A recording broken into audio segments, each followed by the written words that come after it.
Man United's 3-all draw against FC Porto was a life lesson that probably all of us can never forget. First of all, many of our players again were exposed. I will tell you, you know what, we don't want to talk about it, but Lisandro Martinez and Delete are quite not it, are they? My name is Webb. Welcome to the Night of Sport. Like, share, and subscribe. Well, I had to gather myself and get the energy to record this video because obviously, after such a start and how we capitulated, honestly, you need more than grace to be able to get yourself together and come up with a statement. I was lost for words, to be honest, and I want to get your take on what you saw leading 2-0 in less than 30 minutes. Then we conceded two goals in a space of 7 minutes. I think in the history of the Premier League, no team has conceded two or more goals, more than Man United since 2022 when Eric Ten Hag took over. Now, I'm not trying to insinuate anything, but facts are facts. I'll state them. That shows you the thing I keep saying here. This guy struggles to manage games. He struggles to manage games. If Ineos, in all their might and wealth, can just do one thing for Eric, if they want to back him, just help the guy get a refresher course in game management.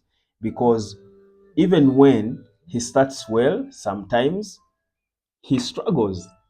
Even when he starts well sometimes, he struggles to hold on to what he has started.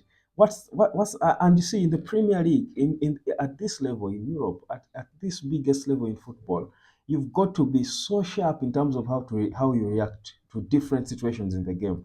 Ten Hag continues to struggle. But let me talk about the players proper. Lisandro Martinez lately has not been looking good.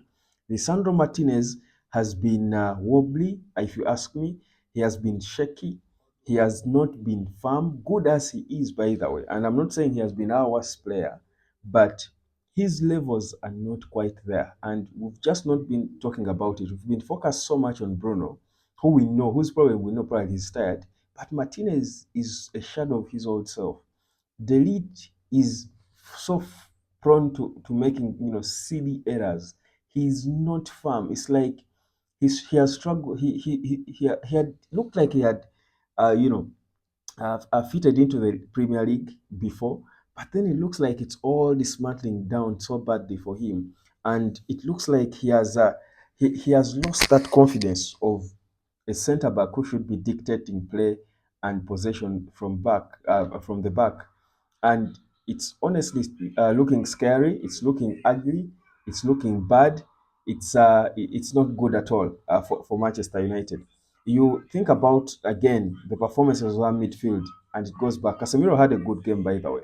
I thought Casemiro was one of our better players, but still, the disorganization in the middle, that acre of space we leave either side of that single pivot, it's insane. You just don't get how Man United don't see it and have failed to deal with it. I will tell you, we are so far off. And is it because our players are bad? I will insist here. Yes, maybe our players are bad, but this team cannot be that bad. I don't think Man United players are as bad as some of the performances we put on. I think we can be a lot better than this. I think we have been, if we are more organized, if we are set up better, we are a lot better than the performances we see lately from this team. Something has got to change. That's the honest truth. So there you go again. We are failing to win a game in Europe. Eric Ten Hag has only won one in the last 10 games in Europe, losing five, drawing four, and winning one against FC Copenhagen at home. That's the only win in Europe now. And the levels of Europe are what expose you. They show you how they humble you. If you think you're anywhere, you've got to be tested on the continent. Now, clearly, on the continent, we are far off. We cannot even beat a team like FC20. We cannot hold on to a lead against a team like FC Porto, which is not even, by the way, the best FC Porto team we've seen. We've seen better FC Portos with Jose Mourinho and the likes. Guys, this is mediocrity of the highest order. And yes, there are moments where we passed the ball a bit, but I've said it here before. Somehow that's not Man United. And I hate to say it. I don't want to bring back, the Oregana social talk because we spoke about him enough when he was there. But maybe this whole style of football, of passing around that Eric Ten Hag wants to bring at Man United is not for Man United. And I've said it before. Man United has always been known for playing a direct fast game, a bit like what Oregana Social played. Maybe that's what we enjoy. Because honestly, for me, even when we've had good patterns of passing, good, one twos and the likes. It hasn't really moved me. I feel like that's not for Man United. Maybe it's for Arsenal. Maybe it's for Man City. It's not for Manchester United. Man United needs a direct game that is going to score goals.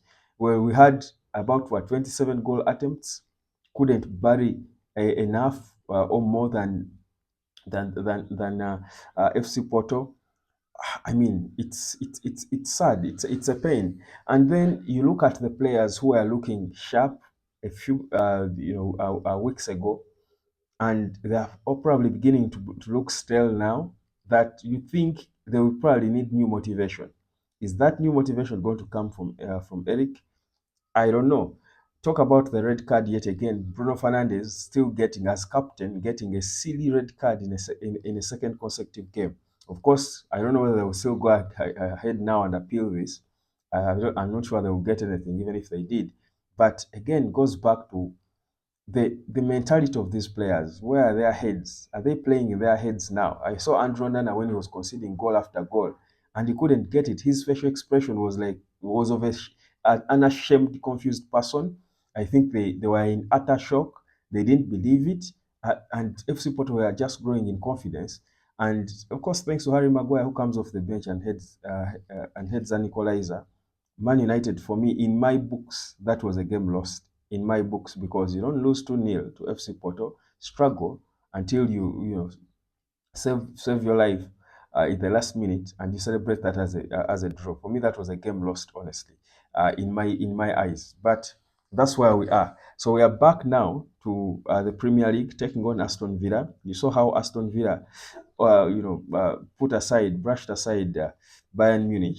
Well, it might have been a 1-0, but if you watch the game, you saw that Aston Villa were actually into it, were confident in it, and they're not a team to joke with. And there were people who were, I remember when Unai Emery failed at Arsenal, there were people who were bashing him for lacking tactics. But I'll tell you, maybe this weekend is when we'll be exposed to see that probably our Eric Ten Hag is worse at tactics, because Unai Emery, to be honest, for me, it just didn't work out at Arsenal, because probably just replacing Wenger and the likes. But he was never a bad manager, if you ask me. So might Aston Villa be the game where Ineos says bye bye to Eric, because trust you me, this team with a lack of confidence, there is absolutely no chance that we are going to beat Aston Villa in Birmingham, the Midlands. It's not happening. Well, maybe football is mischievous in its nature, but I don't think it's going to happen. Well, I won't even go into the player ratings because there is nothing to rate. We are just average, and for Man United, being average is terrible. It's unacceptable. My name is Webb. Like, share, and subscribe, and drop a comment. Let me know your final view on this Man United and what you expect against Aston Villa.